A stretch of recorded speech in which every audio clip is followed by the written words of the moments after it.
Welcome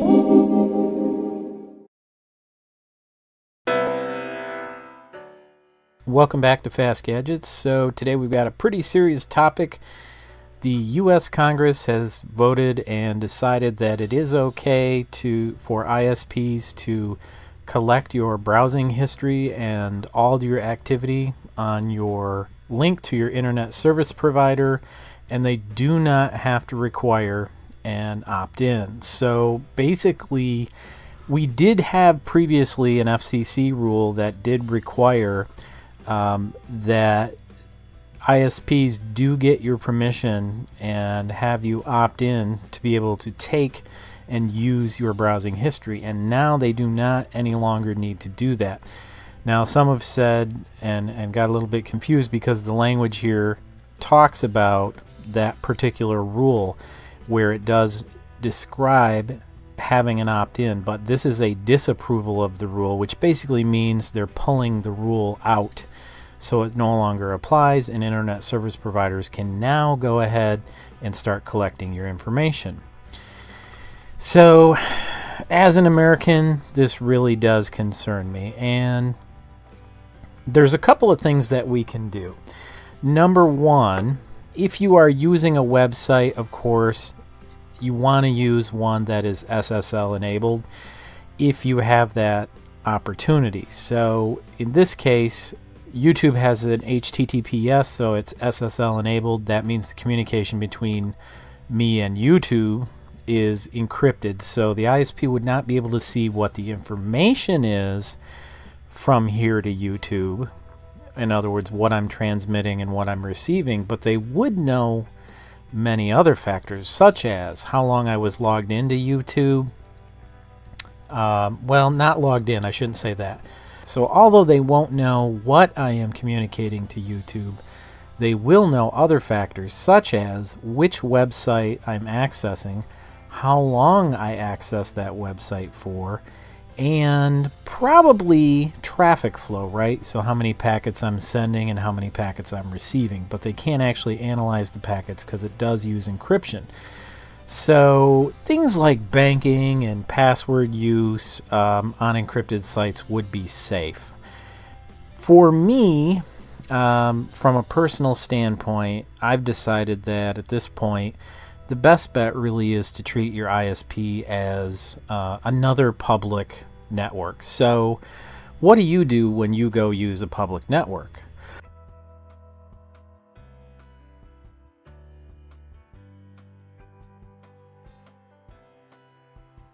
Now, many people just take their laptops or netbooks or tablets or phones or whatever, and they go ahead and just connect to the Wi-Fi network. And that is one thing you can do, certainly, although it is questionable on a public network. What I like to do is use a VPN. So there are some free VPN offerings out there, and if you want to, you could use the Tor network. Many people say, no, you can't use the Tor network. It's too late. It's broken. Yes, to some extent it is. There has been some indications that the FBI has infiltrated some of the Tor nodes. So it's possible if you hit a Tor node, you might be actually hitting an FBI server, and they could possibly collect information from you. But what we're talking about here is really privacy from your internet service provider, not privacy from the government, okay? So if you were to use the Tor network, it basically would stop your internet service provider from knowing only that you are connected to their service, how many packets you're sending and receiving, and the fact that you're connected to the Tor network. So that's about all they would know. And it is free, so that is an option. But there are VPN services out there. I did have a VPN service I haven't used in a while. That was only, I think it was like $3 a month. It was a really good deal. And there's just a ton of those services out there that are available.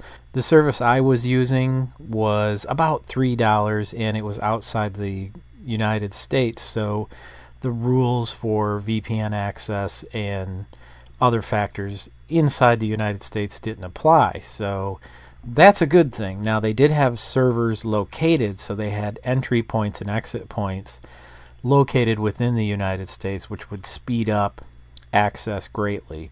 Could those servers come under scrutiny and possibly be taken by the FBI and investigated? I suppose yes, they could, but they would have to know that some crime was taking place. Now, many people say that it's overly paranoid to use a VPN, and they say, I have nothing to hide. I just want to say for the record, if you feel necessary to leave a comment like that to this video, I will say immediately that we are in total disagreement, because yes, of course, you have nothing to hide. You're a saint. But that's not the point. It's the principle of the matter. You have certain rights in the United States, and one of them is basically being given away. Your right to privacy. Now, some will say, yes, but privacy was never actually used as a term in the U.S. Constitution. I believe that is true. However, it was alluded to. So you do really have a right to privacy, a reasonable amount of privacy. So it's not that you have anything to hide, but if you think about it, if a law were passed that would say companies may now park trucks and spy into your windows and use lasers on your windows so they can pick up everything you hear, kind of like your TV does, would you say, I have nothing to hide? Would you really want people looking in your window and seeing everything? No, it's not that you have anything to hide. It's just the principle of the matter. You should have a reasonable expectation of privacy. We all should. And now that's going to be sold to the highest bidder. So there was a recent article by the Register, and they make some good suggestions. One is use a VPN or Tor, which we've talked about. Another one is use a different search engine. Now, this would not help with regard to the revocation of the rule that protects your privacy online with your ISP, but it would mean that if you use DuckDuckGo, for example, websites such as Google wouldn't be able to collect search information about you and usage. So DuckDuckGo does not collect that information. Another trick you can use, if you feel you must be logged into Facebook, use two different browsers. So if you are on Chrome, maybe doing research and searches, use only those particular services in that browser, and then launch another browser such as Firefox to log into Facebook, so that the browser itself, well, it isn't the browser really, it's tracking behavior and tools that these companies use to track your activities on other tabs. So you probably would be best off using two separate browsers at the same time. And we did talk about using HTTPS. Of course, this is a really good idea, and pretty much mandatory depending on the services. So if it's banking, you're definitely going to want to use HTTPS. If it's a medical site where you're going to provide personalized information, we recommend that. And they suggest maybe calling your internet service provider and asking them about opting out. The only problem I have with this is a company that can do whatever it wants at this point as far as collecting information is highly unlikely to put in place a mechanism to actually allow you to do an opt-out. I'm not really expecting that, so not very likely. So let's talk a minute about the trade-offs of using a VPN or Tor. There is a real downside to that. Now, most of these VPN connections, of course, because you are taking a connection that is remote and its exit point is usually in another state, or possibly if you selected another country, you can imagine that the distance between you and the exit point could be many more network hops, and geographically speaking, a much longer route to get to the commodity internet itself, to get to the actual content on the internet that you want. Then when the server that you're using with your VPN retrieves that information on your behalf, it then has to send it through that encrypted channel, which again, say if it was in Paris, France, and here I am in the United States, it's going to slow things down greatly.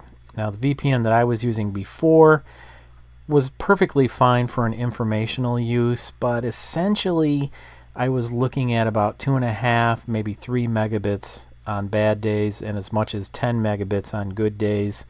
I also had the ability to switch server nodes and connect to a different server, and of course the closer the better. My concern with servers within the United States is they might have been subject to FBI investigations, so that made me a little bit nervous if you're trying to protect all your information going back and forth.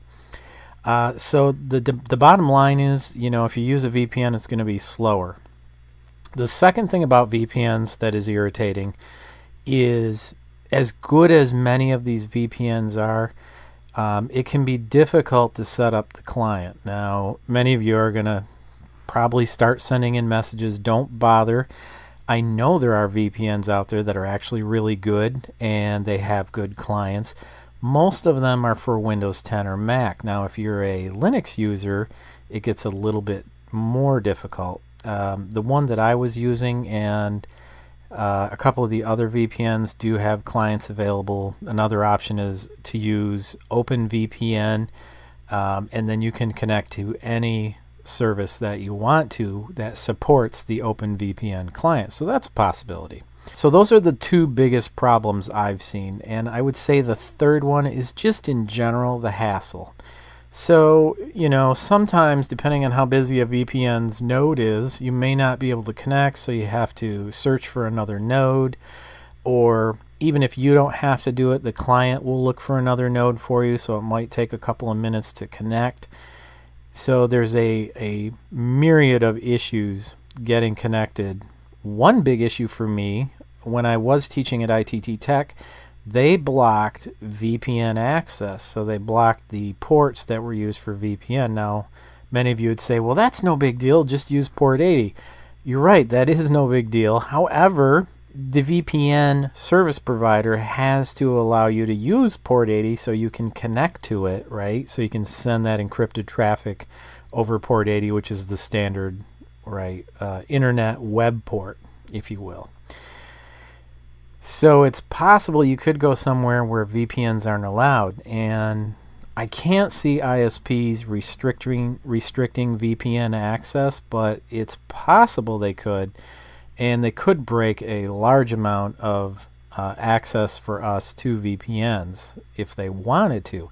And you say, no, that would never happen. Well, when the opt-in rule still existed, AT&T got around that issue by offering a reduced rate service. It was $30 a month less. But in order to get that service, you had to opt in to letting them collect all your browsing history and your usage of their ISP link. So I could see ISPs saying, if you want to use a VPN, we're going to charge you an extra $40 a month. Otherwise, we block all VPN connections. Now, it would have relatively limited success because there are other standard ports that you could use. But again, the VPN service you are connecting to has to use those other ports. Otherwise, it won't work. And that can be an issue. So you can configure it to anything you want on your end, but it won't work. Now, at the time, what I did to get around the ITT Tech issue, and what one of my students did, was use OpenVPN and set up a VPN service at our homes, and then you could connect remotely from your computer and you could choose the port that you wanted to use. So you could use port 80, connect to your home network on that port using an encrypted tunnel, a VPN, and you were allowed to connect because you decided the client and the server's port number. And of course port 80 wasn't blocked, so it was allowed. But then you would have to have a VPN at home, right? Access to a service somewhere else.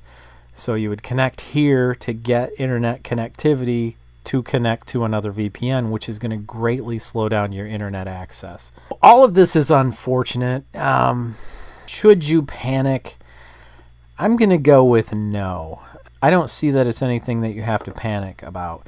And, you know, if you really did have something to hide, then it might be an issue, right? But most people don't. Problem is, you know, they will be able to collect pretty exclusive information about you that for the most part, you know privately. So maybe you're going to go pay a medical bill somewhere. They would know you're going to the payment service at least. They wouldn't know why necessarily, but I think they can guess. And you combine that with the information they're already collecting and their ability to combine all this data and have thousands of points of information about you personally is really disturbing. So I connected to DuckDuckGo here. This is a decent search engine, but you're not going to find it as good as Google, I'll be quite frank.